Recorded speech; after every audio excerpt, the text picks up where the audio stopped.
fentanyl and the byproducts of fentanyl went down for a while. And I wanted to make sure we use the machinery that can detect fentanyl, these big machines that roll over everything that comes across the border. And it costs a lot of money. That was part of this deal we put together, this bipartisan deal. More fentanyl machines, more be able to detect drugs, more numbers of agents, more numbers of all the people at the border. We need those machines. We need those machines. That's what we have to do. We need those machines. And he told me, he said, I don't want to go in there because they're a bunch of losers and suckers. My son was not a loser, was not a sucker. You're the sucker. You're the loser. Get the total ban on the total initiative relative to what we're going to do with more Border Patrol and more asylum officers. President Trump? I really don't know what he said at the end of that sentence. I don't think he knows what he said either. Look. You're the sucker. You're the loser. You're the loser. You're the sucker. You're the sucker. My son was not a loser. Was not a sucker. You're the sucker. You're the loser. You're the sucker. You're the loser. You're the loser. I don't want to go in there because they're a bunch of losers and suckers. President Trump? I really don't know what he said at the end. I don't think he knows what he said either. You're the sucker. You're the loser. You're the loser. You're the sucker. You're the sucker. My son was not a loser. Was not a sucker. You're the sucker. You're the loser. You're the sucker. You're the loser. You're the loser. I don't want to go in there because they're a bunch of losers and suckers. I really don't know what he said at the end. I don't think he knows what he said either. Losers and suckers. Losers and suckers. Losers and suckers. Losers and suckers. Suckers. Suckers. Suckers. Suckers. Losers and suckers. Losers and suckers.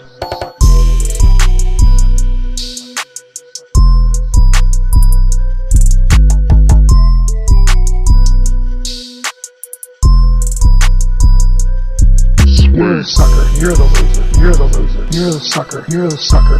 My son was not a loser. Was not a sucker. You're the sucker. You're the loser. You're the sucker. You're the loser. You're the loser. I don't want to go in there because they're a bunch of... President Trump? I really don't know what he said at the end of that sentence. I don't think he knows what he said either. Look.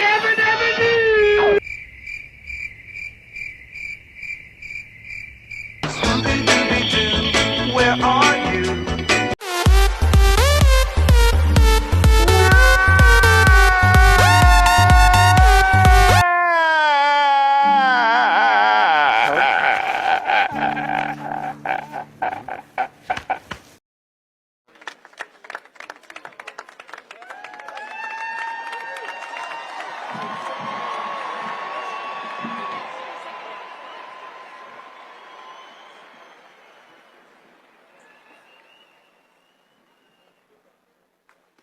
Mr. President, may I know Dr. Biden, how was his anniversary?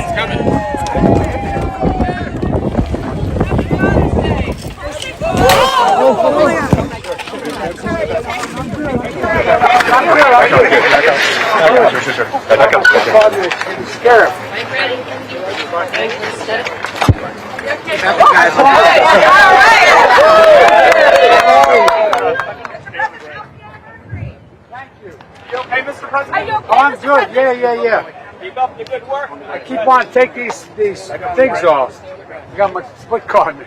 Mr. President, made up your mind on China tariffs, Mr. President? And I'm ready to go. All right, guys. See you.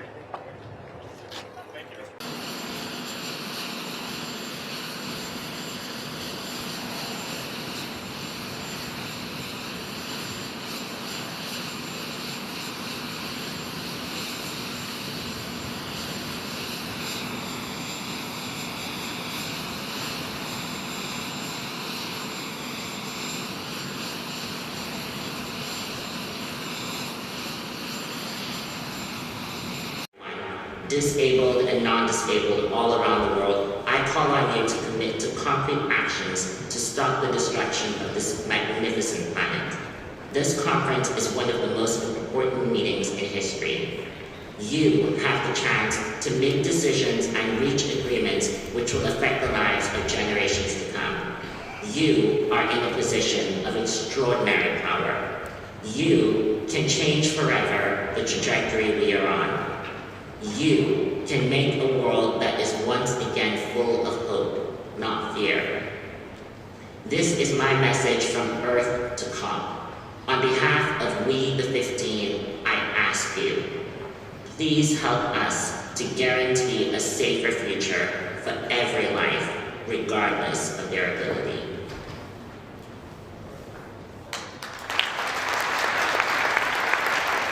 Please welcome the Prime Minister of Italy, Mario Draghi.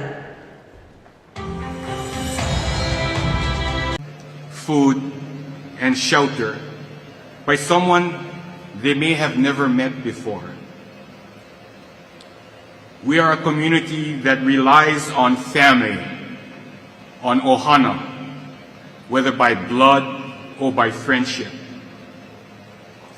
But like many others, my son's home burned down. My daughter's home burned down. My home burned down. Look, if we finally beat Medicare, making sure that we're able to make every single solitary person eligible for what I've been able to do with the with the COVID. Excuse me, with dealing with everything we have to do with. Look, if we finally beat Medicare. Thank you, President Biden. President Trump? Well, he's right. He did beat Medicare. He beat it to death, and he's destroying Medicare. Do you support any legal limits on how late a woman should be able to terminate a pregnancy? I support Roe v. Wade. That means he can take the life of the baby in the 9th month and even after birth. That is simply not true. We are not for late-term abortion, period, with the COVID, excuse me, with dealing with everything we have to do with, look. We had the safest border in history. Now we have the worst border in history. There's never been anything like it. There's no data to support what he said. Once again, he's exaggerating, he's lying. And I'm going to continue to move until we get the total ban on the total initiative relative to what we can do with more Border Patrol and more asylum officers. President Trump? I really don't know what he said at the end of that sentence. I don't think he knows what he said either. If a Republican did that, they'd go to jail. Thank you, President Trump. The only person at this stage is a convicted felon is the man I'm looking at right now. But he could be a convicted felon as soon as he gets out of office. He caused the inflation, and it's killing black families and Hispanic families. There was no inflation when I became president. You know why? The economy was flat on its back. 15% unemployment. He decimated the economy. The only one who wants the war to continue is Hamas. We are the biggest producer of support for Israel of anyone in the world. He said the only one who wants to keep going is Hamas. Actually, Israel is the one, and you should let him go and let him finish the job. The only existential threat to humanity is climate change, and he didn't do a damn thing about it. He wants to undo all that I've done. The Paris Accord was going to cost us $1 trillion. It was a ripoff of the United States. He never fired people. I've never seen him fire anybody. I did fire a lot. I fired Comey because he was no good. I fired a lot of the top people at the FBI, drained the swamp. They were no good. This guy hasn't fired anybody. He's the worst president in the history of our country. He's destroyed our country. Presidential historians, they've had meetings and they voted who's the worst president in American history. One through best to worst. They said he was the worst in all of American history. He will drive us into World War III, and we're closer to World War III than anybody can imagine. President Xi of China, Kim Jong-un of North Korea, all of these, Putin, they don't respect him, and he's going to drive us into World War III. You want to have a war, just let Putin go ahead and take Kyiv, make sure they move on, see what happens in Poland, Hungary, and other places along that border. Then you have a war. The only reason I'm here is he's so bad as a president that I'm going to make America great again. We're the envy of the world. Name me a single major country president who wouldn't trade places with the United States of America.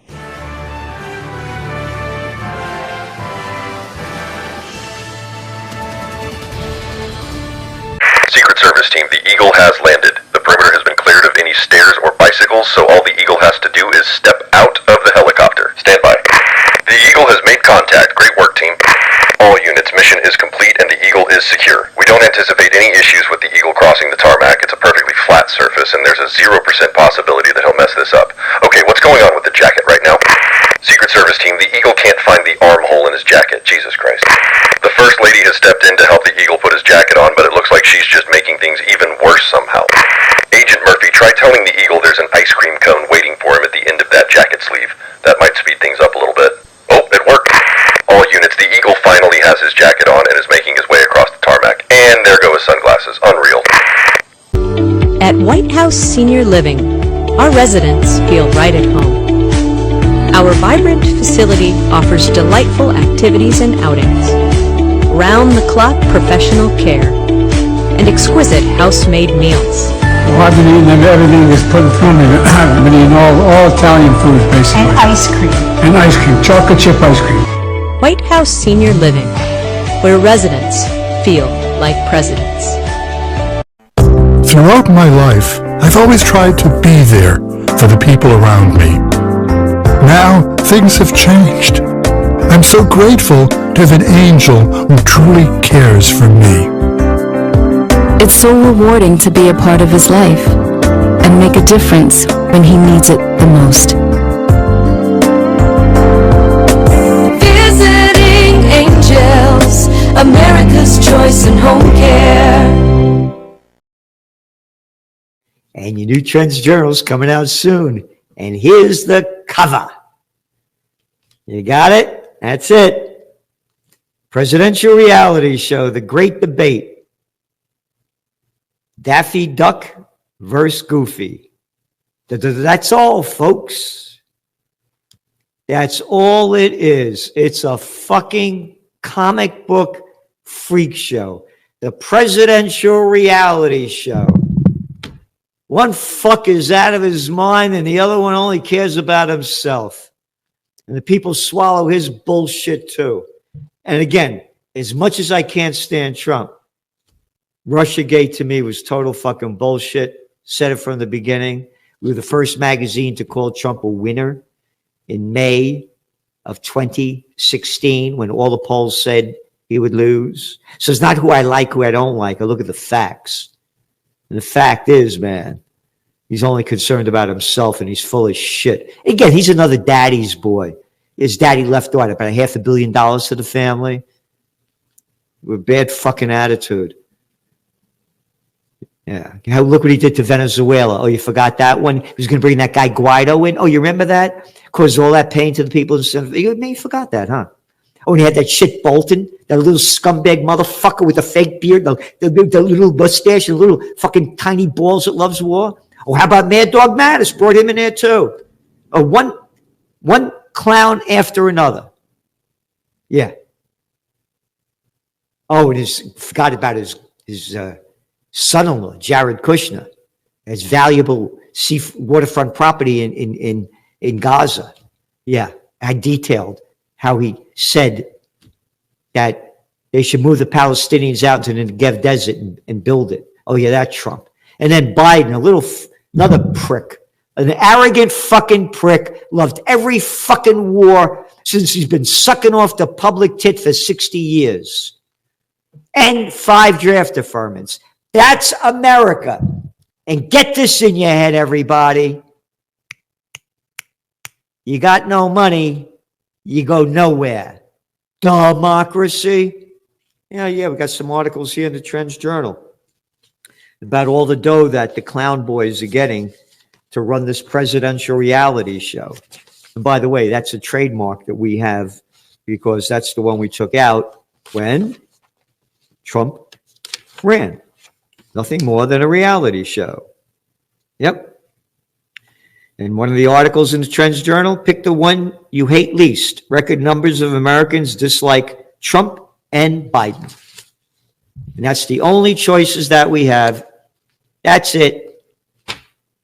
That's the great debate on CNN, the Cartoon News Network. Fucking joke.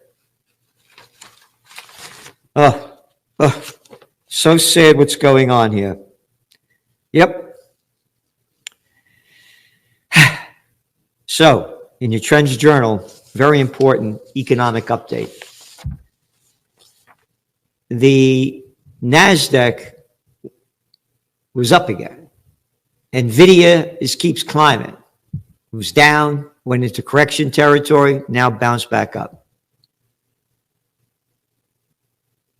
But the rest of the market, yeah, it's up. But a lot of, you go to the Russell 2000, small businesses, it's down. So this AI is different in one way than the dot-com bust. And here's the big difference. Again, you go back to your Trends Journal. It's right here. Back in 1999, when it was a newsletter, quarterly, dot-com this, dot-com overload will short-circuit many high expectations for huge profits in internet commerce, entertainment, and a wide array of dot-com services. Following the holiday season, many of today's high-flying internet stocks, the hottest IPOs and newly emerging IPO wannabes, will have begun their deep descent from their overvalued heights. We said it would crash by the second quarter of 2000, and it did. Right there. And that's why you subscribe to the Trends Journal and you subscribe to this channel. And remember, we're getting shadow banned. So please hit that button there. And so you keep getting the messages and keep spreading the word. Oh, and talking about the scumbag politicians, I mean, this is how I feel about all of them. And if you want this shirt, you go to Trends Journal. Hey, politicians. Whoops. Hey, politicians, who the fuck are you to tell me what to do? And there they are. Yep. You just go to Trends Journal and you get the shop one and you can get that. And that's all it is, a bunch of fucking scumbags running the show. So I'm going to go ahead and play this video and I'll be right back with the rest of my commentary. So I come on to TikTok to find out that Latinos, specifically Mexicans, are mad that Kendrick Lamar only had one Mexican rapper for his Juneteenth performance. The fact that he even had one non-black Mexican rapper is crazy. And y'all are mad because he didn't have another one? Afro-Latinos in our home countries are subject to systemic racism as well. Similar, if not worse or better, I don't know, than what they experience here in the United States. And yet you expect black people to just carve out a space for us in a celebration of their culture after what we've put them through for centuries. What have we done to deserve that space? Genuinely, what have we done as a group of people, as non-black Latinos, to deserve that space? Y'all are crybabies, man. Relax. Okay, so that video came from TikTok, and I happen to agree with everything he said. You know, this was a Juneteenth event. Why do Mexicans expect the spotlight or the attention to be on them? Or Mexican rappers should be up on the stage and all that stuff. No. You know, we don't come and try to hijack your stuff. But, you know, everybody always does that to us, y'all. Everybody does this to us. And it's because we have not pushed. We didn't push back enough for so long. Now these other groups have an expectation of automatically being included. And, you know, to my next point, congratulations to Kendrick Lamar's Not Like Us. They said it could be nominated for a Grammy. So congratulations to him. So 25 years after the 1994 crime bill was enacted, we are still having conversations about the import and significance of the bill. That 1994 crime bill, it did contribute to mass incarceration in our country. It's important that people remember the context of the political environment in the early 1990s. The other big piece of legislation on Capitol Hill tonight is the crime bill. Now, violent crime peaked in 1991, and the drafters of the bill didn't know that in 1993 and 1994 when they were drafting and signing it. Urban areas, urban cities across the country were ravaged by crack cocaine, and Americans were afraid of crime. The 1994 crime bill was signed by President Bill Clinton. You know, this was a pretty significant bill at the time, and President Clinton and Senator Biden at the time were right that the bill was significant. The most significant federal effort to deal with violent crime in America that has ever been undertaken. It was important for a Democrat at the time to be seen as taking a significant role in trying to reduce crime and violence in the United States. And at the time, the Congressional Black Caucus was part of the debate around the crime bill. And the Congressional Black Caucus didn't want every provision that was included in this bill. It became clear that the provisions in the 94 crime bill were going to be a political compromise. And so the history is much more complicated than is sometimes portrayed by the media.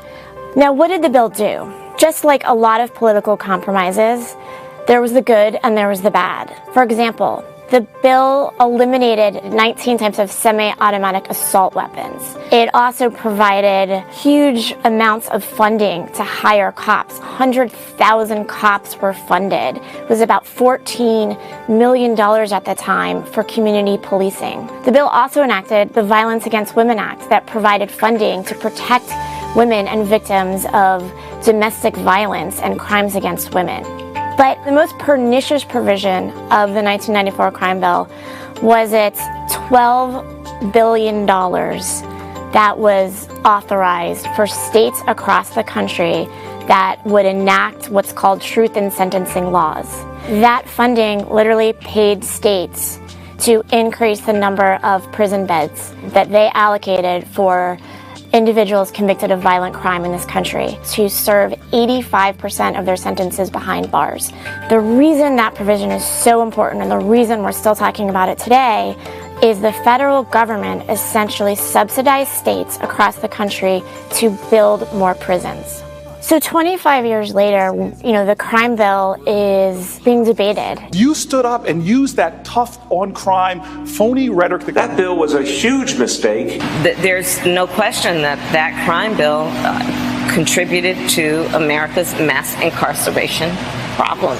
1994 crime bill, we had a gigantic epidemic in America of violence, particularly in African American communities. The notion was overwhelmingly supported. It was supported by the Black Caucus in the United States Senate by and large. And the reason that the crime bill comes up so often. That 1994 crime bill, it did contribute to mass incarceration in our country. It encouraged and was the first time that we had a federal three strikes law. It funded the building of more prisons in the states. Every major crime bill, major and minor, has had his name on it.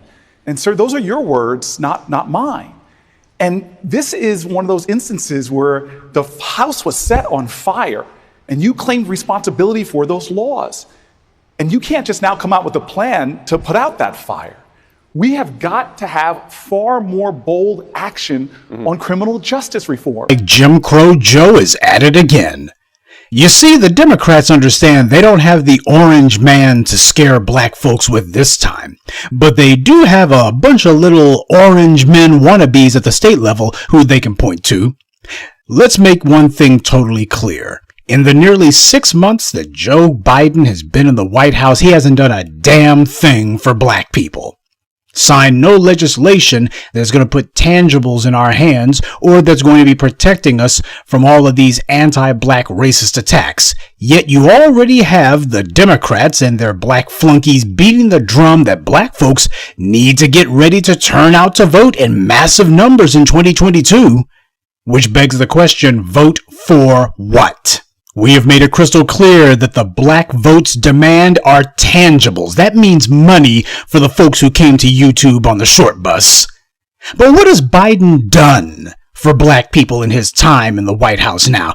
All he's done is to sign Juneteenth as a federal holiday. In other words, make sure that all of those white federal employees get a paid day off. This do-nothing gesture that was so meaningless that Donald Trump himself had proposed to do it last year as his Hail Mary maneuver to get some of the black baby boomers to vote for him. Oh yes, the white supremacists, they know their Negroes very well, especially the dim-witted ones.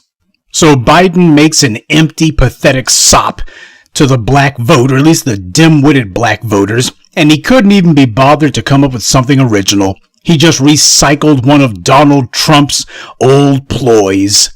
So you have Biden and Trump literally operating out of the same playbook when it comes to us, which is exactly what both of the major parties do in policy. I broke down for you last year how Biden's so-called Lift Every Voice plan and Donald Trump's Platinum plan for Black America are the exact same garbage, word for word and line by line. So again, what the hell are we supposed to be voting for in 2022 or 2024? What the hell are we voting for? Trump said all that he would do is make Juneteenth a holiday, and so did Biden. Trump said he wouldn't defund the police, and Biden did him one better than that. What Biden said, I think that we should give the police more money. Trump said he opposed a police oversight commission. Biden said, hey, that police oversight commission that I promised you, well, you should go to Congress about that one. However, Biden has now announced that he's going to be pushing for a new crime bill. Because apparently, in case you didn't know it, I guess crime across America is just completely and thoroughly out of control. Don't you know why? I am recording this video address from my bulletproof bunker 50 feet underground, don't you know? Now, while there has been a reported increase in some major cities when it comes to violent crime, which is the main crime that people are most concerned about, though not when the police do it, apparently that's just a victimless crime. What needs to be remembered is Jim Crow Joe isn't proposing a 2021 crime bill to do black folks any favors. They just wait until there's a few headlines and they come in and say, and this is why we gotta lock up all the niggers. Considering that Biden was the bastard who wrote the 94 crime bill and all the damage it did that he has neither admitted to nor done anything to so much as apologize for, you can guess what this new crime bill is about.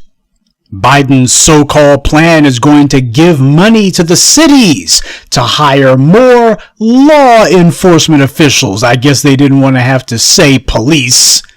And it's going to make sure that these police departments are going to be able to have new equipment and technology. Equipment meaning more guns, more military surplus. Technology meaning we're going to be giving you guys the latest in surveillance so that we can make sure we keep an eye on those black folks, especially the ones who think they're going to be toppling white supremacy. Now, before anyone goes thinking that, man, this is going to be dangerous, we might want to make sure that we make it clear there's not going to be any money being given to the thugs with badges on our watch. We're not going to be having you turbocharging the white supremacists who the cities hire in order to persecute black people. Well, Biden's already figured out a workaround for that. Remember the coronavirus release package that Congress passed earlier this year? Well, Biden's already made it clear that his so-called crime bill is going to be able to tap into the $350 billion in state and local funding that was provided by that coronavirus relief package. Yeah, all that money that got passed, you're sitting here thinking, oh, why the world do they need hundreds of billions of dollars? Well, it ain't just for coronavirus. It's for all this other stuff they intend to do. And when you look online to see what the white media says about Biden's plan, they all stick to, well, Biden wants to tackle rising violent crime, or he wants to curb gun violence. He wants to deal with illegal gun sales, and that's what they say. That's what all of their headlines say, which lets you understand, that helps you to know that these guys are all on code about what the messaging is going to be. None of them is saying Biden's going to greatly increase the number of police on the streets. They're not leading with that. They're not leading with Biden's going to be making sure that police have more equipment and more technology. They're not leading with that. They're not leading with, oh, here's going to be more thugs with badges on the streets, and Biden's going to continue and greatly augment the militarization of the police. They're not starting with that. Instead, they're just talking in very vague terms about violent crime spike, gun crimes. They're not talking about the police are going to have a hell of a lot more white supremacist reinforcement now. They don't lead with that. So what does that tell you? They know that the public is soured on the idea of putting more gun-toting white supremacists on the streets. And on top of that, Biden's trying to push a lie that, oh, well, we're not focusing on incarceration, etc., etc. But when you look at his so-called plan, you see that the lion's share of it, the first thing that actually gets mentioned when you actually read these articles is more police, more military equipment, more technology to surveil and go after black folks. That's what they actually lead with. More money to put more cops on the streets. So why don't the headlines say that? Because they're burying the lead. Yeah, that's how they operate. Whenever they pass one of these enormous spending bills, they always make sure that, well, we know what the cover story is going to be, and then there's going to be what we really use it for. Now, of course, there's much more to it than that. Biden also talked about investing in community violence intervention programs. What that means is white nonprofits is what that means. Stem the flow of illegal firearms. Well, that's going to affect about 5 pawn shops probably. Expand summer programming, employment opportunities, and other support services for teens and young adults. Again, you can file that under the white nonprofits. And help formerly incarcerated people re-enter communities. You don't need a crime bill for that. But that's exactly the bait and switch. What's going to happen is you're going to have Kamala Harris and Mamie Sanders in front of the cameras, and they'll be talking about this is about helping incarcerated people re-enter communities. Oh, Biden, this is going to be different than the 94 crime bill. Certainly it's going to be a lot different. Hundreds of billions of dollars. That's what Biden is prepared to throw at it this time. Oh, this is going to be a lot bigger than a 94 crime bill. But here's the one thing that's missing from Biden's little 5-point plan. Oversight. Oh, we're going to be throwing hundreds of billions of dollars at thug ranches, police departments across the country. But we're not going to be actually holding anyone to any standards, no requirements. All you got to do is say, hey, we got a little problem controlling the niggers around here, and they've been strangling us for money and such. I told you, we have made it clear this is what Biden was going to do. When people start talking about defunding the thugs with badges, Biden was going to show up, and this is exactly what he said he was going to do. $300 billion. Now, he had said something, I think, like $300 million before. Yeah, well, that became 10 times as much. So what does that tell you about Biden? He already knew exactly where he was going to be going with this. He had no plans for a $300 million anything. He knew the communities were going to begin to treat the police like the terrorists they are, and what you do with terrorists is you go after their funding. And he decided, well, the federal government's going to supplement the white supremacist thugs with badges at the local and state levels. And this way, the public wouldn't be able to hold the bastards to account. At the very least, you wouldn't be able to treat them like the terrorists they are and strangle them for funding. You see, Biden promised, he and Kamala promised a police oversight commission. Remember all that empty talk about that? And we told you that damn thing ain't never gonna happen. That was just one of the empty promises he put out there so black folks would go, oh, see, he gonna do something for us. Now we got to vote for him. He gonna do something. And as soon as Biden took office, he hasn't said a word about that oversight commission since, has he? Though he did tell some reporters off camera that he's putting that proposal to the side. Maybe Congress can pick it up and do something, but he's not going to. It was supposed to be a presidential White House commission, not a congressional one. You see, Congress wasn't the group who promised the police oversight commission. Biden did. And sure, it's a worthless, meaningless gesture, but it just goes to show you this is so important to them that the thugs with badges not be impeded from persecuting black people that even a meaningless gesture they can't afford to go through with it.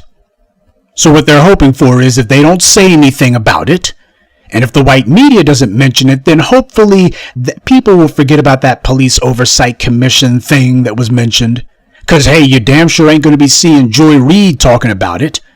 You're not going to be seeing any of the typical black bootlick class from cable media talking about it. Don Lemonade won't say anything about it.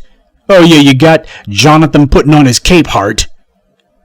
And that buck-toothed scumbag, Jason Johnson, the usual suspects, they won't be saying nothing about it. Of course, it goes without saying, the roly-polies and such, they won't be saying anything about it, and that's the point. Nobody will be saying, hey, you're giving the police hundreds of billions of dollars and there's no oversight that's linked to any of this.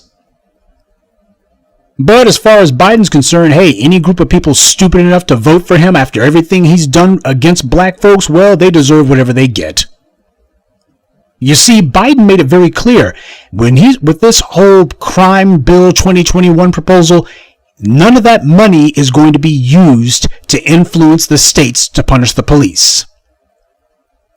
Oh no, he's not going to be using that money dangling it like a carrot in front of the cities and states' faces and saying the only way you can get the money though is you have to end qualified immunity in your state. Hey, you know how you guys keep letting cops bounce from police department to police department? Only way you're going to get this federal money is you got to stop doing that. Cops can't be allowed to bounce around. Oh, hey, all that stuff that we said about punishing the police, unless you change your laws and actually follow through on it, you can't get the money. In other words, the same thing that he did with the 94 crime bill. You see, Joe Biden studied what his segregationist mentors like Senator Eastland and other white supremacists taught him, that the federal government's the hand that feeds the cities. So because of that, you can influence city and statewide legislation simply by telling them, hey, we'll give you some money to do it. In the 94 crime bill, Biden wrote in a so-called truth in sentencing provision.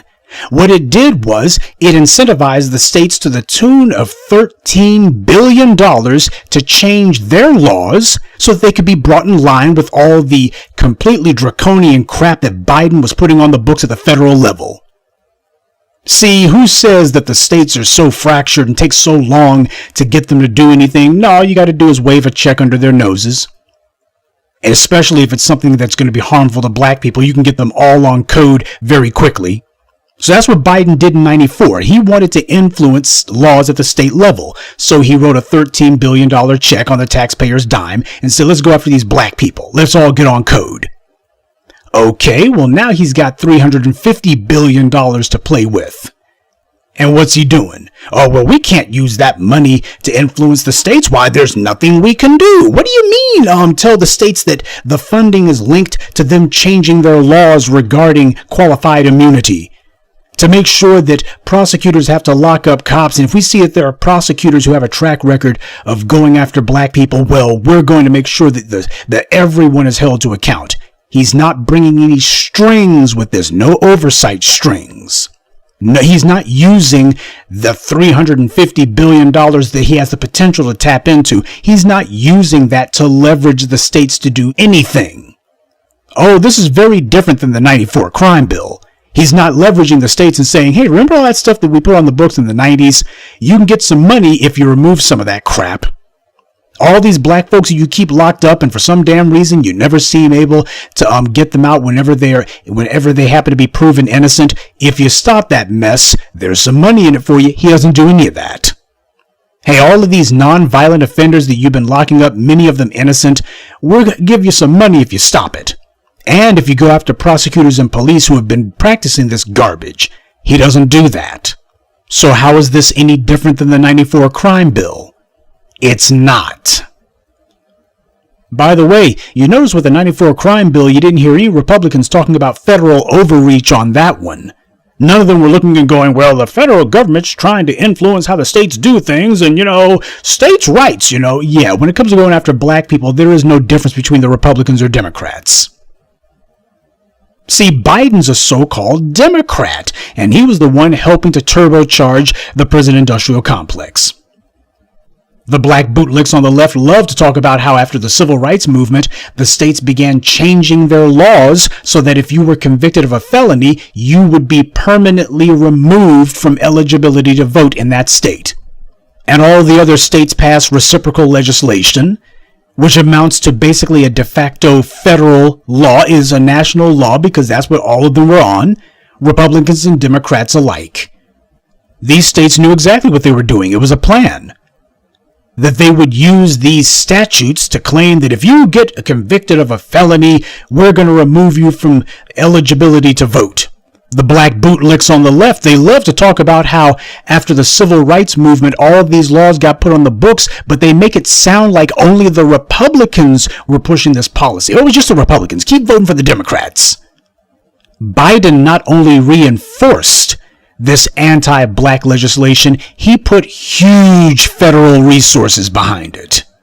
All of it with the knowledge that this would be used primarily against black people. The 94 crime bill was the federal government giving its support to what amounted to a repealing of black people's right to vote. These were Democrats who did this. Bill Clinton was a Democratic president, and this is what they were so proud of putting on the books. So when the Democrats tell you about how, oh, we're concerned about black people in Florida who don't have the right to vote because, and Virginia, they just got removed from the voter rolls because of that felony statute. We're just so concerned. Yeah, so concerned, aren't they? They're just so concerned about laws that disenfranchise black voters, that target black voters to be removed from the roll. They're just so concerned about it. I told you and keep telling you. You need to see the laws and see the way the system works the way that your oppressor does. Particularly when it comes to voting. Voting, largely because of the money of white entrenched interests, voting largely doesn't serve much of a policy function. But when it comes to gauging where the society stands, voting serves a huge, huge purpose. It helps them take the temperature of the society. People who are voting are people who are not in revolt. That's what you saw on January 6th. You had a whole bunch of white folks who looked and said, God dang it, that ballot, we didn't get what we wanted through the ballot. We're through with voting then. To hell with voting. There aren't enough angry white folks to get what they want. We can't win at the ballot box. We're not getting what we want at the ballot box, and we're abandoning the ballot box. That's what you saw on January 6th. That's what the insurrection was about. When Biden says he's going to give the cities money to buy new equipment and technology, the police in the U.S. carry stun guns, batons, radios, pepper spray, bulletproof vests, surplus military equipment, infrared, everything. These guys have practically the same capability as the military. But the streets are not a battlefield except when they show up. And these are not enemy combatants that they're dealing with, but that's how they see them because they're black. They got enough weapons and equipment to take Baghdad, yet these inbred jackasses still are incapable of stopping crime? If the police truly are unable to keep a lid on crime, that's because the bastards never had to. If they're no good at stopping crime, that's because that's not the reason that the police were created. They understand what their job is and what it's been since slavery, and that is to brutalize black people. That's their job. And Biden understands that his job, especially at this critical moment, is to make sure that nobody's going to be impeding the police's ability to persecute black people. If black folks have successfully at the local and state level made it clear that the thugs with badges are going to be defunded, well, he's going to provide a federal workaround for that.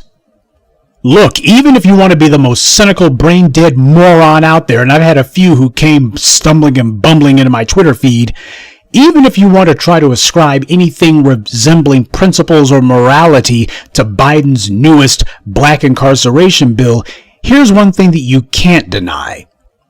Obviously, the police nationwide are racist as hell. Not merely because that's their origins, but also because that is their desire. They want to be a bunch of anti-black thugs, which it's the only thing that they actually are able to do. After all of the protests and uprisings regarding the need to make sure the police are punished, at no point does Biden put in there, hey, what I'm putting on the books here, there's oversight written into it. You would think that that would be a given. Anything resembling the police would have to have some sort of oversight enforcement, some sort of oversight requirement. People have been pointing out that the police have been completely and thoroughly militarized, largely because of Biden's law, the 94 crime bill. And that being the case, Joe Biden himself is in the White House now, and you think that he would at least give passing mention to, hey, you know what? We understand that we're not going to repeat the mistakes of my last crime bill in 94, so this time around, we're going to flip the tables on the bad guys. All funding is going to be directly linked to policy. You have to jump through some hoops, you got to change the rules, and you're going to have to meet certain quotas and benchmarks and standards, especially when it comes to prosecuting police, if you want a slice of this $300 billion pie. Oh, that's huge leverage. But of course, as a white supremacist, Joe Biden's not using his leverage for anything that's going to hurt white supremacy. His job is to protect white supremacy, not to attack it. So he's not going to be requiring any sort of policy changes from the cities. It's just going to be free money, and the money is going to be linked to them getting more weapons, more equipment, more thugs, or preferably white, though they'll settle for some non-white ones in a pinch, especially if they're immigrants. But make sure that there's going to be more individuals out there who are ready to attack black people at a moment's notice.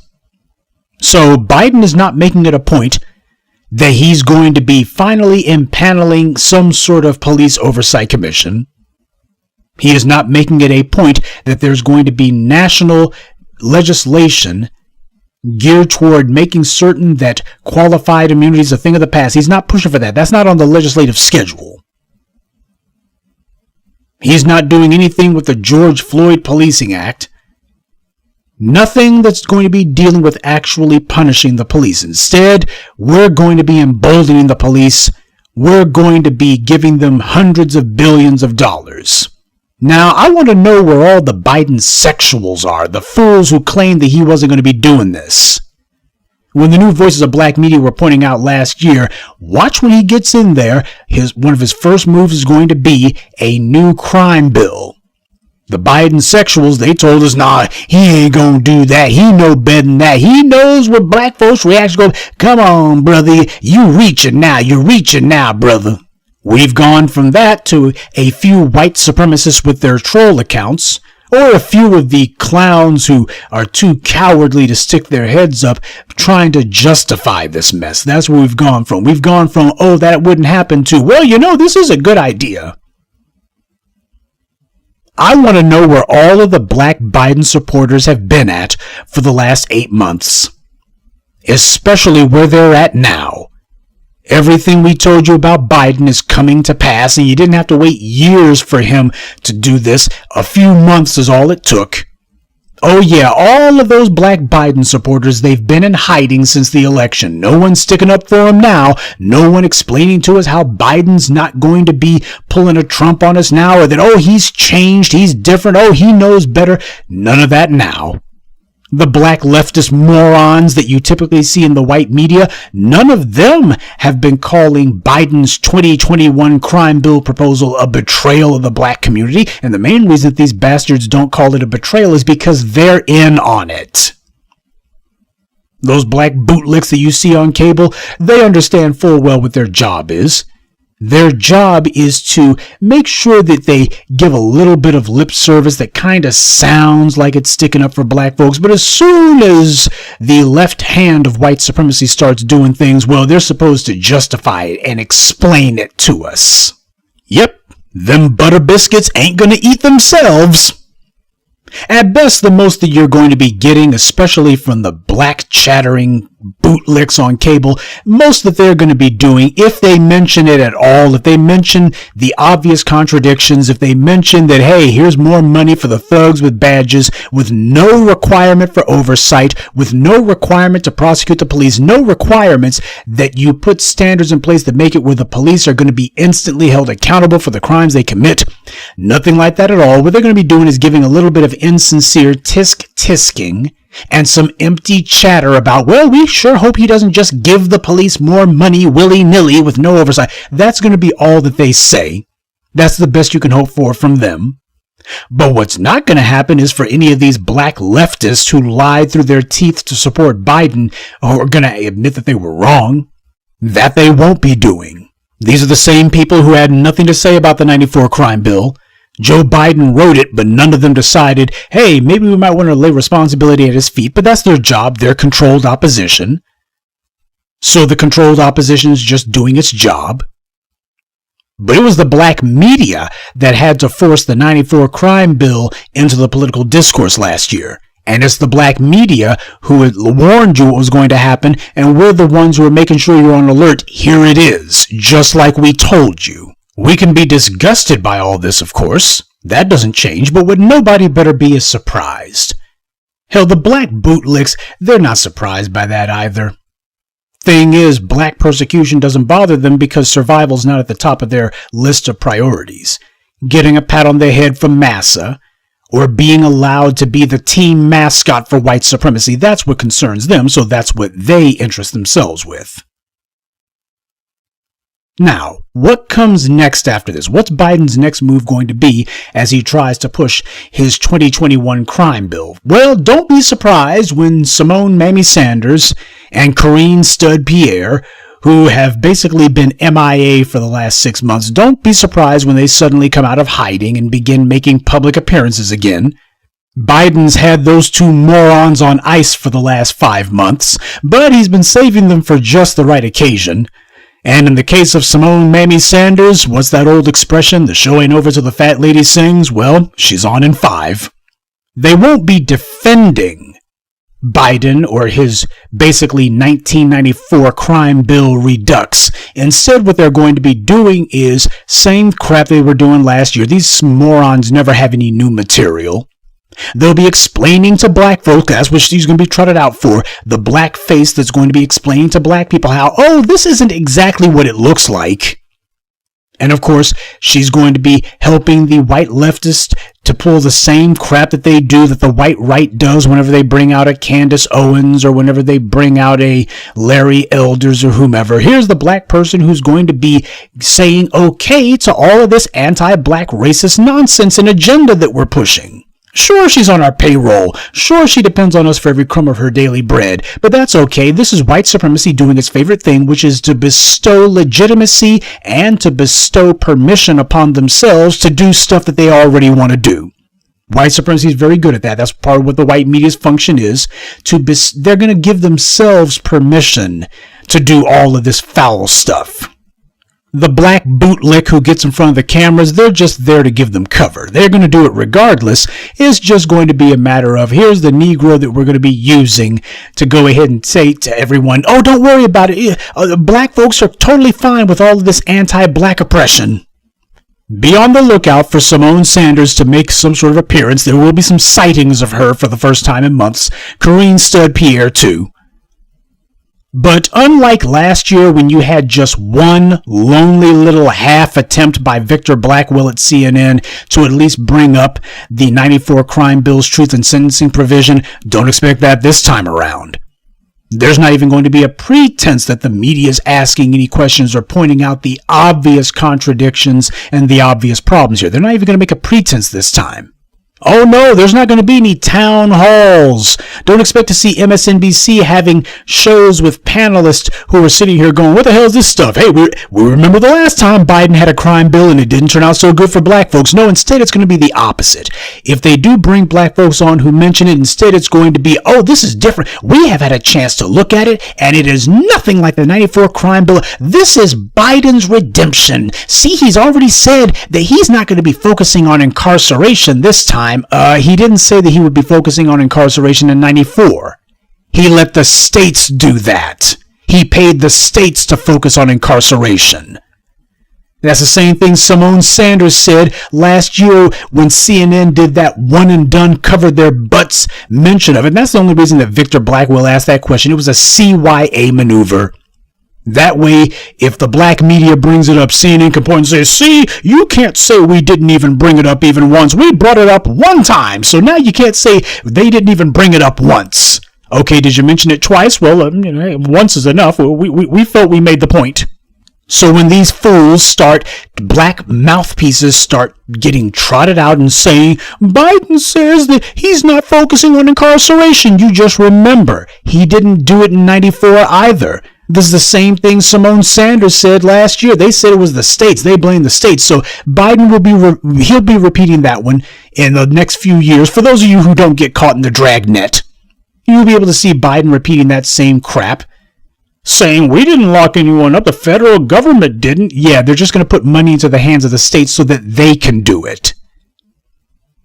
And expect to see Kamala Harris dusting off her old tired spiel about how she's a progressive prosecutor. And this is the rethinking of policing that I was talking about.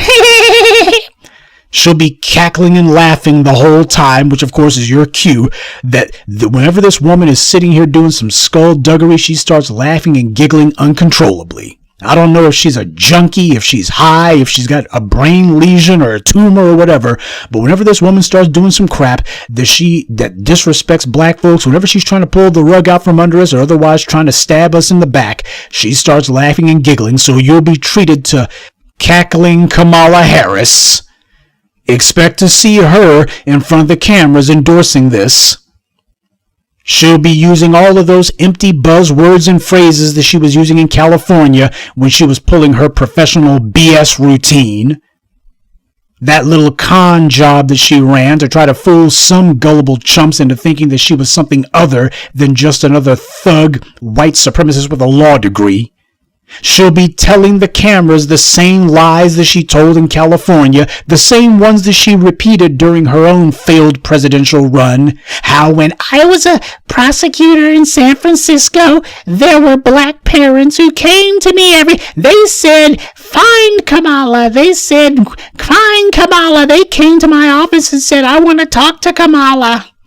They came to me with tears in their eyes. They wanted justice for their dead children. Their children had been killed and they wanted justice. Oh yeah, you'll be hearing Kamala bring out that old saw again when it comes time for her to defend Biden's 2021 crime bill. It will be all about black people who want her and Biden to go lock up as many black folks as possible in order to protect black children. We're doing it to protect black children. Oh, she'll be talking about that. That's a phrase she'll be using a lot. We have to protect black children. But don't expect for any of the black children that she talks about to be Matrice Richardson. Matrice Richardson, the young woman snatched off the streets by the Los Angeles Sheriff's deputies and who was not seen or heard from again until her body was located months later. You see, Matrice Richardson's father went to Kamala Harris. He went to Kamala Harris too, like the other black parents that she talked about, though she never mentioned Matrice Richardson's father. He always gets left out of her story whenever she tells it. He went to her and said, I want justice for my murdered child. And Kamala Harris said, hey, I'm sticking with the cops. I'm siding with them. Your daughter's dead and you think the cops had something to do with it? Well, I don't think there's a case there. What do you mean I haven't even investigated the case? I already talked to the sheriff's deputies and they say that they murdered her fair and square and that if they didn't have a problem with it, you shouldn't either. That's what Kamala Harris is going to be doing. There will be no mention of the black folks who came to her and said, we want justice for our children murdered by these white supremacists. Instead, it's going to be, and here's all the good I did by locking up as many black people as possible. They're going to make sure that the whole conversation stays centered on black people because that's the target. This is how they try to justify what they're trying to do. There were plenty of black parents who came to Kamala to demand that she prosecute the police for murdering their children. Kamala Harris ignored them all. Don't expect the white media to bring that up. They won't be mentioning that. And you know who else will be cheering Biden on and claiming that black people need more white thugs with badges hunting us down? The black misleadership class. As soon as Biden announced this latest move against us, you should have had every black politician in Washington and in every major city up in arms. They should be pointing out that, hey, last time Biden wrote a crime bill, our cities saw nothing but mass incarceration of black people. They should be pointing out that Biden has refused to make any sort of policy changes at the federal level where punishing the police are concerned, and that until he gets that taken care of first, until we first make sure that thugs with badges are reined in, and that there are substantive policies being vigorously enforced to make certain the police understand you're not going to be selectively enforcing laws against black people anymore, not without punishment, you won't. until we can be assured that the whole police oversight issue, which is the main crime facing America, until that's been dealt with, you can't be talking about any sort of crime bills. The criminals are all wearing badges. Or they're running around with law degrees working in the prosecutor's offices. That's where all the criminals are at. Yep, as usual, your black mayors and your black city council people and your black Congress people, they're all waiting for the next fish fry. They're all probably hanging out going, Jim Clyburn, when you going to have another fish fry? That's what they're doing. They're waiting for the NAACP summer luncheon to be followed by the Urban League's fall fish fry and all. That's what they're waiting on. So they're too busy waiting for the next free lunch to actually be looking and pointing out this stuff. That's what you get when you have useless, corrupt scumbags who you allow to be in positions over you. This is what you get. So be ready. The avalanche of black bootlicks who are going to be cheerleading for this, it's coming, and it will be completely and thoroughly shameless. Expect to see Negro Jim Clyburn cheerleading for this. Expect to see Bobby Rush, who has completely forgotten about his Black Panther past, by the way. He's put that in the rearview mirror a long time ago. We'll expect to see him singing the praises of the 2021 crime bill. Expect to see him out there, too. They'll get in front of the cameras and tell us this isn't going to be like the crime bill at all. No, of course not. It's going to be worse. But Biden's written in some completely empty gibberish about crime, about violence intervention programs.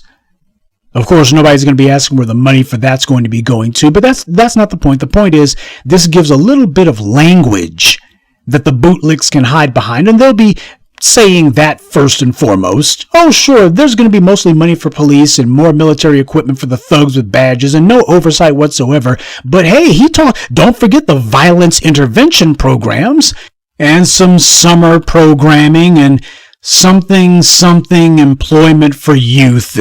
That's what they're going to do. They're going to baffle you with BS. They're going to give you the same old pile of word salad.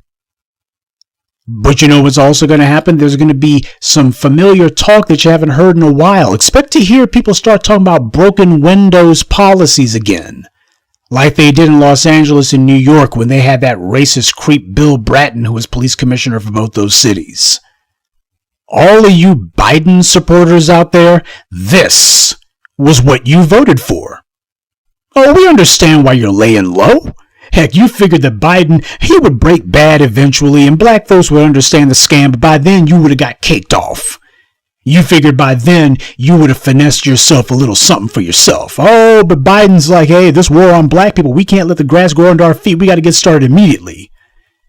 And the bootlicks are like, oh my God, it's too early. You know, if you're going to be screwing black folks over, couldn't you at least wait another year? It's too early. You had Van Jones on CNN. He's sitting here already. He's crawled out of whatever hole that he was hiding in. And he's already talking about black folks need to be voting in 2022. Well, you know what? I'm not desperate for attention from the dominant society. In fact, I don't want any attention from them at all. And Biden, he can't write a check big enough to get me to betray black folks. All the folks who told us that, oh, Biden couldn't possibly be as bad as Donald Trump. And we told you that's a distinction without a difference. The difference, though, being, to the extent that there is a difference, you're not going to react to Biden the same way you react to Trump.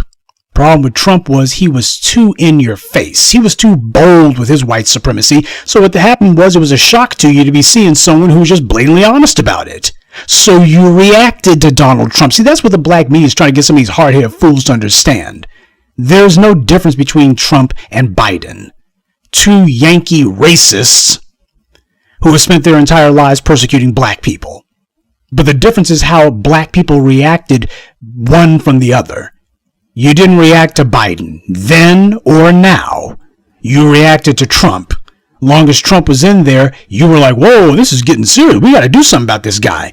Now they got some Biden in there, and you got Kamala Harris, ski-wee, and you got some black bootlicks vouching for them, and all of a sudden, the opposition becomes muted. What happens is you sit on your hands while they prepare how they're going to have a final solution for the Negro problem. And the fools who told you that Biden was the second coming of MLK, they're nowhere to be seen now. Now they're all in hiding. Well, the black media's not hiding, and you better not either. We can still stand up to the bastards. We haven't even begun to put the pain on white supremacy yet, but let this be yet another reminder to you, there is no difference in policy between the major parties when it comes to black people. They're both on the same page. They're both pursuing the same policies. Did y'all see that debate? Boy, the Democrats are scrambling right now. The Democrats are scrambling. That was a horror show. That was a snuff film we saw earlier. That was brutal. That was extremely brutal to see Biden get whooped on like that. Biden got a verbal beatdown. That was a damn snuff film. They couldn't even spin that right. They were trying to spin it. We're looking at it. Trump was in his ass. Biden is up there stumbling, stammering, freezing. Trump clowning him. He's mumbling. Trump was like, I don't understand what he said. I don't think he understood what he said. Trump is whooping that man's ass. Ladies and gentlemen, you can't even spin that. I'm not a Trump fan at all. I'm not a fan of Trump, but I know an ass whooping when I see one. And that was a Geritol ass whooping that Biden got. And all the Democrats know it. And I'm glad the Democrats are owning up to it, because they were on MSNBC and CNN like, oh, this is bad, guys. Oh, God, this is horrible. What are we going to do? I mean, look at some of the headlines. The Democrats are like, we're effed, right? We're screwed right now. Yeah, they're in panic mode. Jasmine Crockett, they had her out here trying to sell the soap. They're getting all of their Negro flunkies out. I saw Jasmine Crockett doing an interview trying to take up for Biden, and their strategy is to go in on Trump, just say that, oh, Trump was lying, Trump was a liar, Trump was lying. They're very desperate right now. What did Trump say that was truthful tonight? Trump was talking about how Biden is flooding the black neighborhood and undermining the black community with immigration. That's 100% the truth. What black neighborhood, man? I don't live in a black neighborhood. Man, Chicago, are you seeing the people in Chicago and in New York complaining Why about is all the immigrants? But didn't they have an immigration bill in place that Trump decided he didn't think was good for his political future? Didn't the House come up with a plan, and then Trump is the Don't try one to that blame vetoed that? Trump on Biden flooding these cities with immigrants and black people complaining. Yes, they're undermining the black community, flooding the zone with all of these illegal immigrants, sir. They're about to pull Gavin Newsom out. They're about to put him out here and really polish him up and really do some PR work on him and really pump him up. So is your boy Trump ready for the Gavin Newsom thing? Israel didn't stop them from cutting the check for the Ukrainians. Them cutting the check for Israel didn't stop them from cutting checks from them damn illegal immigrants coming over here, and they're giving them debit cards and all types of tangibles. So yeah, they can cut two checks. They can cut a check for Israel and a check for us. All right. Because this country is looking a mess right now. We got to do right by foundational Black Americans so that these politicians don't have to be out here looking crazy, so that we can boost this economy. We're going to save this country as foundational Black Americans. Once we get our checks that's owed to us, we're going to stimulate this economy. People are going to get back out here and enjoy some of the fruits of our economy that we stimulate. We're going to encourage and uphold businesses. We are so resilient as foundational Black Americans. We are deprived of resources and we still create opportunities. Just imagine if we get the proper compensation, all of the opportunities that we're going to create for the whole country. We are going to make, as foundational Black Americans, we will make America great again after we get the reparations checks. So, yeah. Man, what do you think about this train wreck we saw tonight? Oh man, this whole thing, it was one big setup. And yeah, I almost felt bad for Biden, but then I remembered the Biden crime bill and all that shit he said about us being, pretty much animals when kids are being mixed in with, white kids and whatnot. Everybody has to do their research. Just look at what Biden has said about black people and everything he's done up until this point, and that kind of refreshed my memory. Like, you know what? I don't feel bad for your ass. Right. And you know what? Trump was spanking his ass with that. Trump was like, hey, Biden, you were the one calling black people super predators. That was you. Yeah. And Biden couldn't say nothing. Yep. You understand? So, yeah, he was spanking him on that. Yeah. And the thing is that it's the lesser of two evils, right? Because even Trump said some stuff to where he was like, the Hispanics or the immigrants are coming in and they're taking black jobs. Like, what is a black job? Like, what does that mean? Right. So all these different things, but again, I look at results, and you got to look at the 4 years with Trump. You look at the 4 years with Biden. It's just, for one, it's completely out of hand right now. And these last 4 years or last 3.5 years under Biden is way this country is really in trouble. But all in all, this is a setup. And make no mistake about it. This is a setup to where the DNC wanted to prop him up, Biden, to show how bad it is, remove him, and then get a stronger opponent to go up against Trump. Because right now, nobody's officially representing the Democrats and the Republicans. So there's enough time to do it. Yeah. So, I think Gavin Newsom, that's inevitable. Who do you think would be Gavin's running mate? I don't even know, to be honest. It's a coin toss, man. And if you look into Gavin Newsom's history and who his family is, I mean, he's the nephew of Nancy Pelosi. So, it could be, him. I really think, it's going to be somebody of that caliber. And, he could be the only person that's going to really go up against Trump at this point. Michelle Obama would be a good choice, but she said she's already not running. And I don't think they're going to play that card. But they're going to need somebody strong enough to go up against Trump, because it's inevitable at this point that Trump's going to win. Yes, indeed. My man, thank you so much, Brother Maverick. Thank you so much.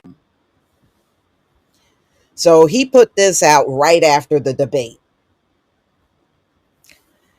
Well, they're power hungry. This is why you see people like Dianne Feinstein, they stay in office until their dying day.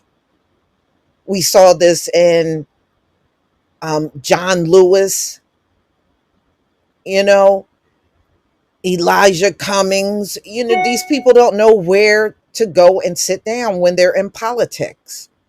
Now, you got to also think about one thing. Before Joe Biden even ran for president in 2020, he was already retired. He came out of retirement to run for president. And maybe he should have just stayed retired. Seriously, he should have just stayed retired. I am a person that took care of a parent with dementia, and I saw how fast, and that was my mother, and I saw how fast she declined. I remember listening to her when, she still had all her faculties, and how crystal clear she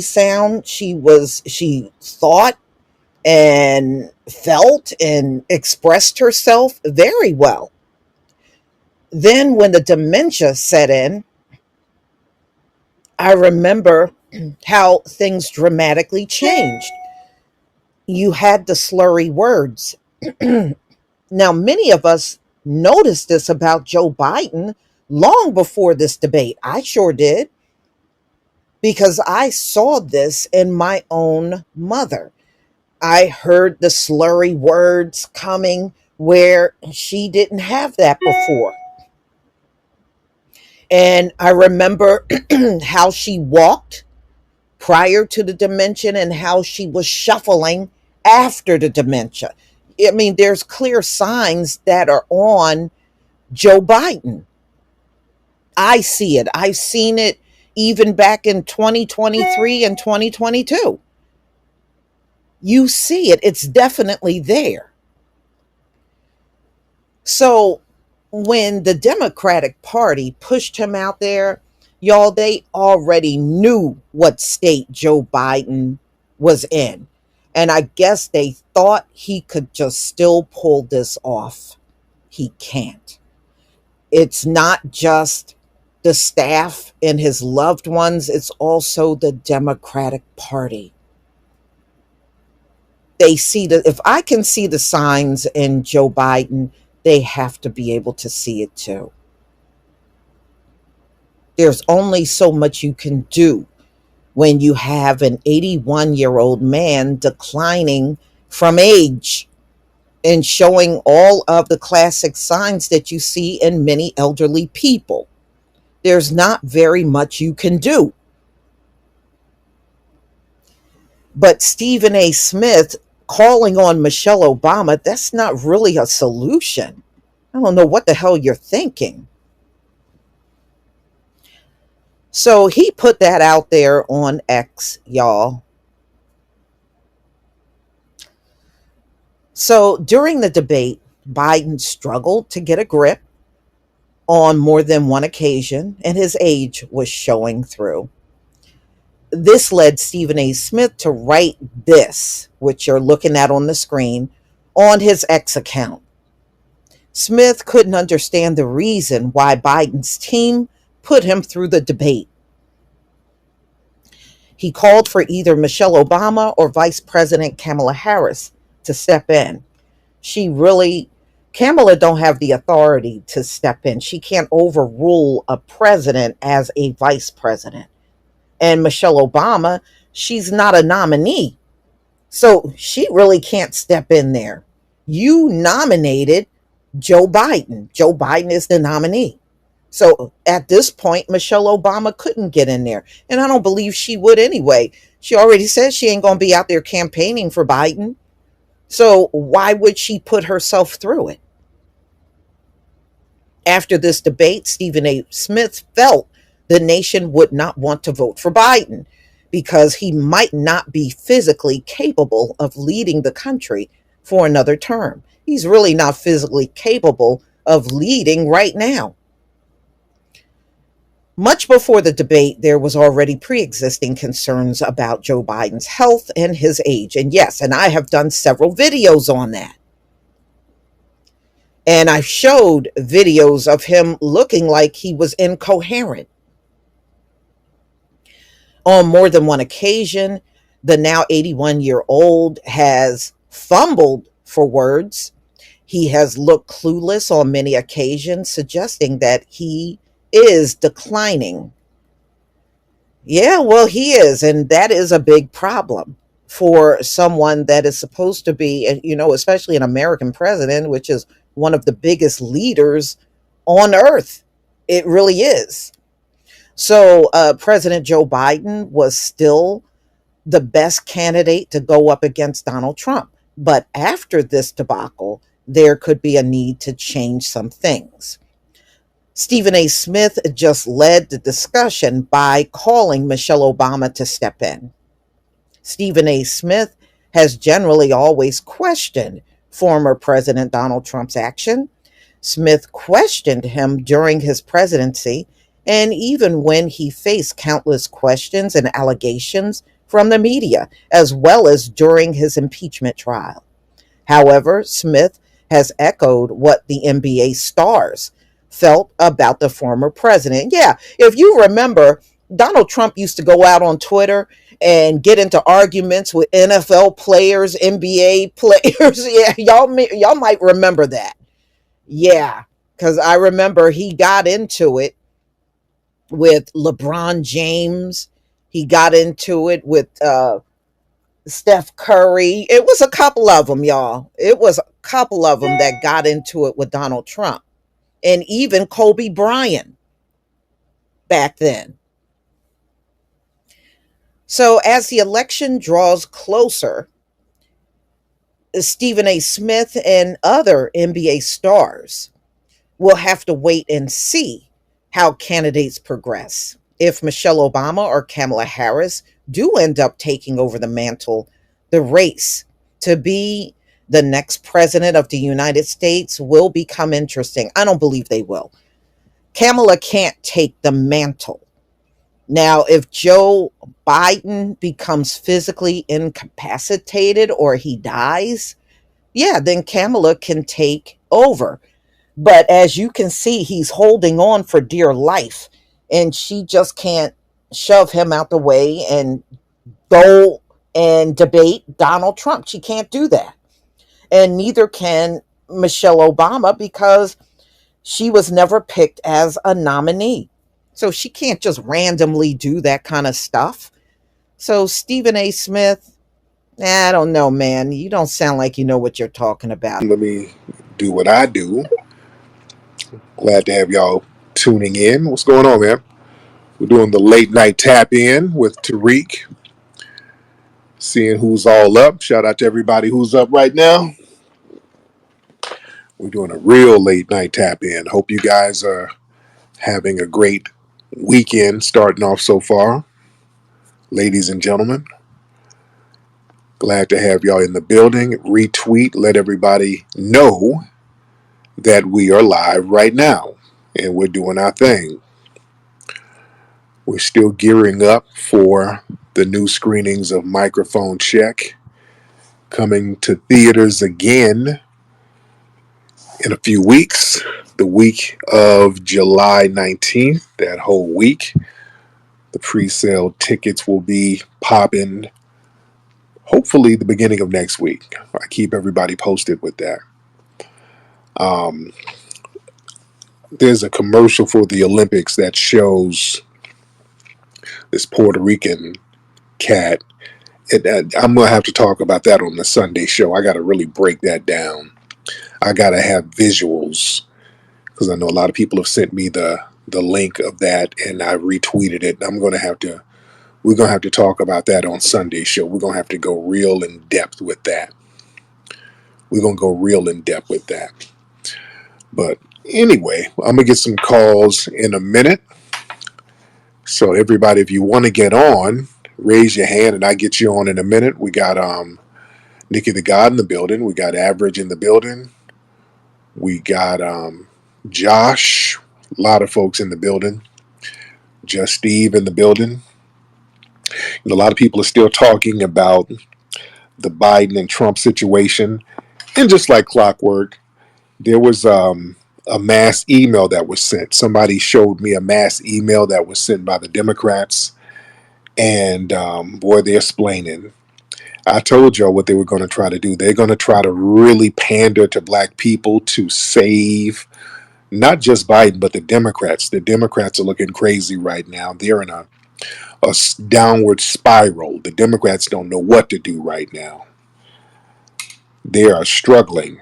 So they sent out an email. It said, wouldn't you know it? Well, you wouldn't know it from today's Beltway punditry, but last night, black voices across the internet rallied around Joe Biden and against Donald Trump in the most viral moment of the debate. If y'all don't stop Democrats, boy, they're going to try to lie their way and try to use us in their lie. Don't put us in your lie. We weren't supporting that damn train wreck last night.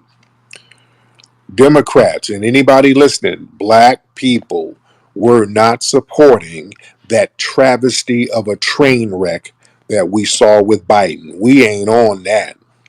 Not that we're running around supporting Trump either, but that Biden up there bumbling like a damn fool, we weren't supporting that. So the email goes on to say, Black Twitter and the entire Black internet pounced on Donald Trump's comments about black jobs, which trended on X at number 10 overall with over 1 million posts and exploded across Instagram and TikTok. Black elected officials, black leaders, and black media outlets jumped in, all asking the same question of Trump's racist rant. What's a black job? Google searches for black jobs and who said black jobs surged. Google searches queries suggest that viewers immediately search Trump's related history and record with black jobs Trump, seeing a 4,250% increase post debate. A second look at the most viral moment of the debate, Donald Trump.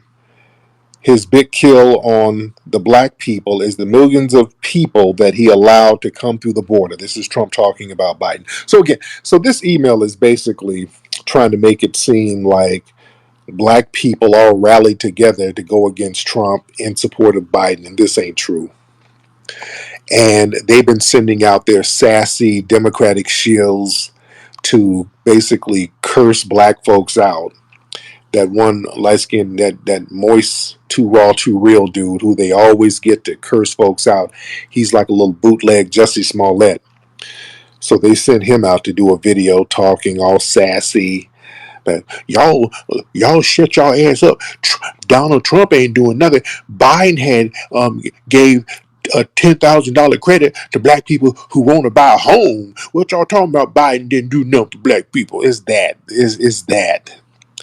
They're just lying their asses off. They're talking about all of these little bogus, janky, lip-doll programs that's for everybody, and they're trying to pretend that they're doing something specifically for black people. We're not doing the whole lip-doll programs as your so-called black outreach. Y'all don't do that with Asians. You don't lift everybody up when you give Asians what they're supposed to get or what you think they're supposed to get. You're not lifting everybody else up. You give them specific tangibles. You give the Jewish community specific tangibles. You give Native American tribes specific tangibles. You give some of these illegal immigrants specific tangibles. You don't do the lift-all thing. With us, they try to play the Jedi mind trick. Wait, student loan forgiveness. What you talking about? HBCU funding. We ain't going for that. That is not the business. And also, man, they've been scrambling. They've been scrambling. They had Barack Obama tweeting. I retweeted his tweet. So Barack Obama said, "Bad debate nights happen. Trust me, I know. But this election is still a choice between someone who has fought for ordinary folks his entire life and someone who only cares about himself. Between someone who tells the truth, who knows right from wrong, and will give it to the American people straight, and someone who lies through his teeth for his own benefit." Last night didn't change that, and it's why so much is at stake in November. JoeBiden.com. Obama, sit your musty tether ass down. All right? They done pulled him from under the rock that he done crawled under because his name is Mud, and it's still Mud. We're not getting advice from you. We got lost the Democratic shield in the building. Uh-oh. Oh, goodness. Do y'all want to hear from a Democratic shield, guys? We got lost the Democratic shield, who's really, people believe he's a tether, which I do too. He tries to pretend to be FBA. So lost, let's hear some of your Democratic talking points. Let's hear it. All right, let's hear some of these Democratic shield talking points. Go ahead, Lost. You know, I just I want to be with your movement, man. But there's just I ain't got no no, movement, there's man. no I got red. my movement of is empowerment. That's my movement, empowerment. So then, what black people we receive tangibles, right? I mean, student loan forgiveness is a tangible. No, Okay, no, that's a lift up. health. No. We're going to stop. We're going to break all of these down one by one. Student loan forgiveness is a lift-all program for everybody. That's not specific for us. We're not playing that game. Go ahead. Go ahead, bro. We're not. I know they didn't give you your janky talking points. We're going to go down one by one. Student loan forgiveness, that's a lift-all program for What everybody. tangibles do you want to see? Reparations. All right. It ain't that hard. They know what we want to see. We just brought thousands of people to DC to stand on reparations business. They know what So we want. We don't want no okay, damn student. I'm not a student, my G. I don't go to school. I need so reparations. Go let me ahead. ask this though.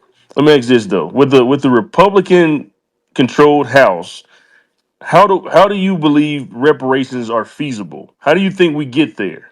It's feasible for non-citizens. If you can make it feasible for them, make it feasible for citizens. No, I'm asking a legitimate question here. I'm Like, I'm what's I'm the giving a path? legitimate answer. What is the path to reparations? The same path that they take to give money and resources to non-citizens and to other groups. Just take that path. Okay, so when Republicans champion the talking points of, well, we weren't, my folk didn't own you, I don't own slaves, I don't, so when this is their talking point and there's no reasoning with them on reparations, again, my question still remains: what is the path to reparations? The Democrats use the same talking points. You understand that? They Okay, use the same let's. exact talking points. So again, So now my the question path is though, is what's the okay. path to So the reparations? path is get your damn minds right. If they want us to move and vote, do what you're supposed to do. Stop playing dumb, or we're going to let the Democrats crash and burn, which is what we're doing. We told them we will vote for the couch, and us voting for the couch has the Democrats crashing and burning right now. Okay, so And I all like that. right, I so let's like say I'm that. with that. Let's say I'm with Yes. that. Let's say Mm-hmm. I'm with that. Okay, I don't, let's say I'm with the Democrats crashing and burning. All right, Right. cool. What's Mm-hmm. still the path to reparations? Now we're at a point where the Democrats have crashed and burned. Okay, Yes. what's the path to reparations? Now the path is we're gonna wait till the smoke clears and say, okay, now who wants to step up and get elected? Because we just showed you the power of our vote and our lack of vote. So now who wants to step up and get this voting block that's down to put you in office? Somebody's going to eventually step up. Nobody wants to see their party continuously crash and burn. And they need these black votes, and we're going to leverage these black votes, and we're going to get something for it. When all of that voting for nothing, vote because your grandma voted and they fought the vote, we ain't doing none of that no more. They're coming up off them damn resources right now before we pull any lever anywhere. That So when makes you sense? have it does. Okay, I'm with that. Now, when you have people like what's his name, Byron Donalds, when you have people like him, who is a black man, speaking on the say he in a barbershop a few days ago said, "I am not for reparations." Okay, that's a black man though. He's He's a black, tether. He's Caribbean. So yeah, he's going to say that. He's a Caribbean tether. So yeah, we already know Caribbean tethers don't want us but to get it. but So that don't this mean is anything. beyond. But this is the other side, though. He's on the other side. So he's on now the Democrats at this juncture have already crashed and burned. He's on the other side. So again, so now you've doomed one side, you crashed and burned one side. Then the other side is also saying, I don't believe in reparations. What So other what? side are you talking about? What are you talking about? He's So on in the other terms of side. Democrat and Republican, Byron Donalds is a Republican. Okay. Right. So when you have this black, He's a so but tether. you're So yeah, he's a tether. Like a lot of them. The Democrats has a bunch of tethers. The Republicans they got a bunch of tethers. We have delegitimized a lot of these tethers. So yeah, we're not really letting them come in talking about how we shouldn't get reparations because these people aren't even qualified to get it, but these people have no problem giving our resources to their fellow immigrants. So we're delegitimizing a lot of that stuff So do out we not? So okay, so give me examples of people that we need to champion this here. Give me some or are there people is there anyone you believe is currently in Congress that can champion what the notion of reparations? all of them can do it if we put enough pressure on them. It's up to us to stand on that business. Because the thing is, But pointing they can't out, stand on it if they've crashed and burned. no. The parties are still going to be doing their thing. You're still going to have elected officials out here. And this is going to send a message to other potential elected officials. You better step up and do what you're supposed to do because we're showing you what we're doing to the Democratic Party. We're giving the Democratic Party benign neglect spanking. The same benign neglect they've done to us, we're doing that to them, and they're suffering for it. You So understand? okay, so how do we? So all right, so the juncture I'm at, okay, because I'm with you 100% here. I'm ready to start organizing around these things. So that means we need to start a black party, okay? Because one thing, we need to start a black party. We need to organize black Americans around No, the we don't. idea. No, let's stop that. No, we don't. Let's stop because what happens is let's stop all that bullshit. We don't need to do all of this extra stuff. Because what happens is we're told by Democratic shills and Republican shills that we just didn't play the political game correctly. We got to run in circles. We got to run around chasing our tail and do all of these weird things that don't really get anywhere. What we have to do, we're going to try our own method, and that's what we're doing now. Holding our vote, being very strategic about it. That's working for us. That's Okay. working because that puts pressure and punishment because people only respect punishment. When you punish them by not voting for them, that makes them get a little bit of act right. Yeah, All but of this stuff you're about just let's form a black party and then no, that's just you're just speaking spinning on our one damn side wheels. of it, though. There's two Yeah. sides of this. Organizing is the other side of it. Because who do you replace them with? All right. If we withhold the vote, okay, and then they're gone, who name some people that we replace them with? And then what happens is you get independent people who will come up and try to slide in and get in where they fit in. Like, for example, you got Kennedy. He's running. Is he running as an independent? How is Kennedy running? Yeah, he's What's running as an independent. He's That's running as correct. an independent, exactly, and he has a lot of political clout. He has a politically connected family historically, and he's coming out the gates talking about reparations. He sees what's going on. He ain't talking about it like I need him to talk about it. And again, I've corresponded with him and his campaign.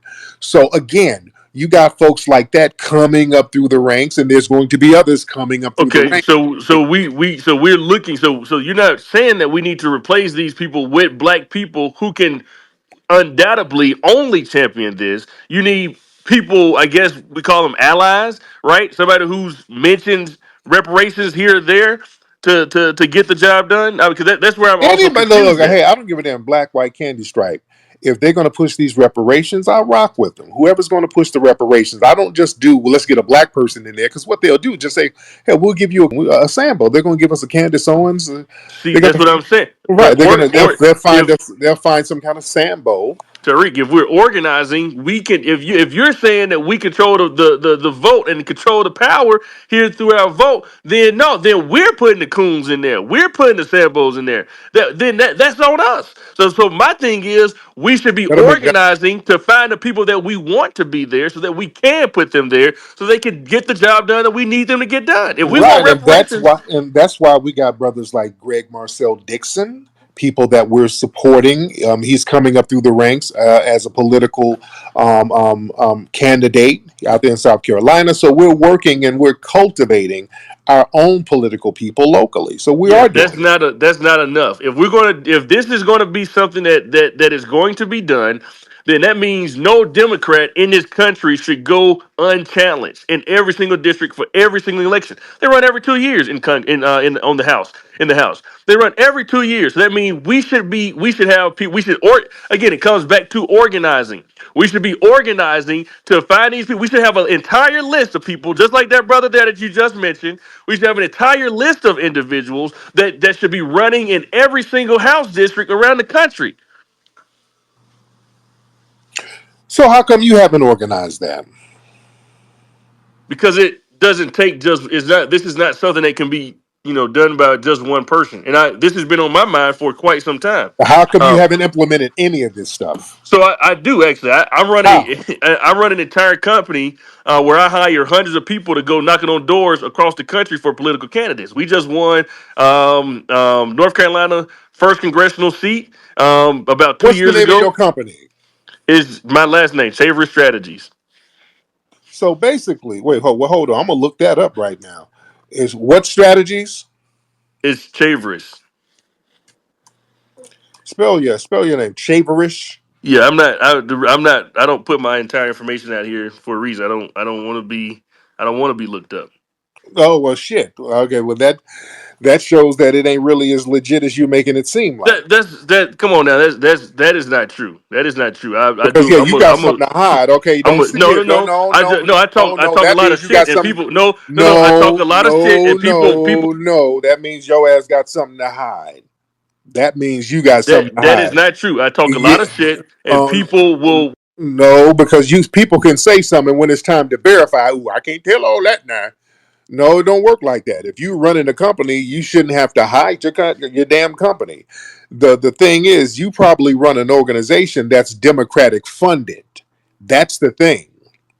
That's why we keep I'm also a you college instructor. So right. no, so I don't, people But will, will look me you up, run look who I. something. No, you run one of these online engagement things that's Democratic funded. That's where you're getting your money from, sir. That's why all your talking points comes from the DNC. All of your Okay, talking. that's They not true. do. But all That's right, 100% true. All of that's your not talking true. points are from the DNC. The Dude, I everything that ran you for said, the current mayor dude, of Atlanta. I mean, dude, everything you said, we got moles inside of the DNC. And they send us emails of what they're supposed to say and how they're supposed to engage us. And everything you're saying is like clockwork from the DNC. It's I've like actually been clockwork. cast aside by the DNC. No, I've no, cut you're too many not. No, people out you're at the not. No, you're DNC. not. Okay, Dude. No, you're not. No. Los. Number one, we know that you're a Democratic shield. Number two, we all believe you're tethered, trying to front like you're FBA. We don't believe you're FBA because your hairline didn't really check out. Also, another thing, you're talking about these companies you run. I don't believe that either. Babe. That's why you manage those two queens. You manage. This guy manages Netta and Charles. All right, he manages Miss Netta and Charles. Those are two clients of the dozens of clients that another one of my Right, company services. They're right. just two. Right. So I'm pretty sure some of that DNC LGBT funding comes your way with those two people that you represent too. That is not true. That is Oh not there no. is no truth to that whatsoever. I really, that's very convenient. You're a Democratic shield and you represent two LGBT people. No disrespect to them at all. No I mean, disrespect. people are people. I'm a Right, capitalist. First off, right. I'm a bona fide capitalist. Okay, I believe in taking this capitalistic society and just like the white people have in this country, okay, and making it work for myself. That is what Yes, I have indeed. been Yes, for the longest. yes, indeed. All right, but thank you so much, Los. All right, it's Democratic Shield talk. What does reparations look like to you? What do you think that should be? It should look the same as what they do with Native Americans, the red Native Americans. The same thing. You allocate checks the same way, allocate land grants where we get to choose a certain area where we're going to call our own land. You make us tax-free. We don't have to pay taxes. Give us the same kind of casinos as the Native Americans. Give us, allow us to have our own police force, our own hospitals. When I went to Arizona recently, those Native Americans got it popping out there. Own police force, own schools, all federally subsidized. We need the same thing. We're going to trace the people's names back to the 1870 censuses.